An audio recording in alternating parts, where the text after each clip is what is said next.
Thank you very much, Sharks. Congratulations to Going and the entirety of OMG, because oh my god, did they deliver. They really outshone Shield in every single category. Before we break down the game, let's get straight to a replay. 36 minutes on the clock. Going, once again, just goes and keeps going. And this was really the game-winning fight. So, Monty, Double Lift, Crippo, you guys can fight for whoever. Yeah, we were fighting about this one. Yeah, go ahead, Monty. Let's get it rolling, and we'll yell over each other. So the Baron fight starts right here, and I just love this initial teleport here. Look at Cloud.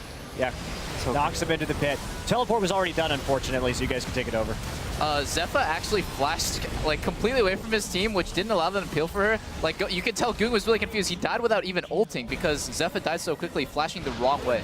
So they just keep them in the pit. Like it's like shooting fish in a barrel with a Janna ulti, and they keep Zephyr out there. They killed Nami in the cast animation of Tidal Wave. Again, Going is so smart in selecting his targets, but the best play that he did was right before that. Yeah, the teleport play that we didn't get to see on the camera was he had his teleport up, right? And so he starts teleporting on that ward right in front of the Baron pit. He sees the Nami bubble coming in that's perfectly timed with his teleport ending, so he would have been caught in it. Instantly cancels and just walked up instead, and Cloud just keeps him in the pit until he can get there. Just really good teleport play, beautiful teamwork from OMG. Absolutely mind-boggling. OMG, for me, demonstrated an ability to win games 1 and 2 with a fairly similar style. It was fairly brute force. Yeah. They didn't let the sidewave pushes from Shield bother them at all. And in game 3, they actually split push. They actually used those side lanes quite effectively, held off against Shield.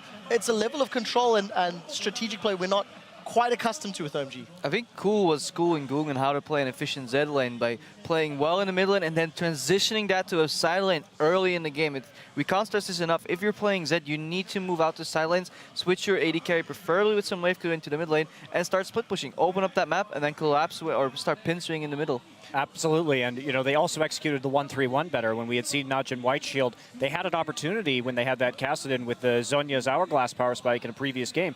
Didn't execute it, but OMG was really on top of their strategy in this series. Yeah, and I was really happy that my prediction of Watch getting exposed as kind of a weaker jungler was right. He did actually outsmite Loveland in a couple dragons, and in game 2 he actually stole Baron when they were super far behind, but it wasn't enough to actually do anything. It's and a the entire PvE time, jungler.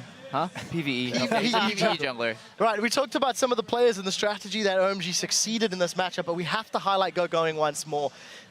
He really stepped up. You know, if anybody watched Road to Worlds, this guy was heartbroken at the loss last year quarterfinals. He was so determined coming into the 2014 World Championships, and one quote that sticks with me is he said, "I'm more afraid of being indecisive than of losing." And that really showed through during the course of this series. What a play.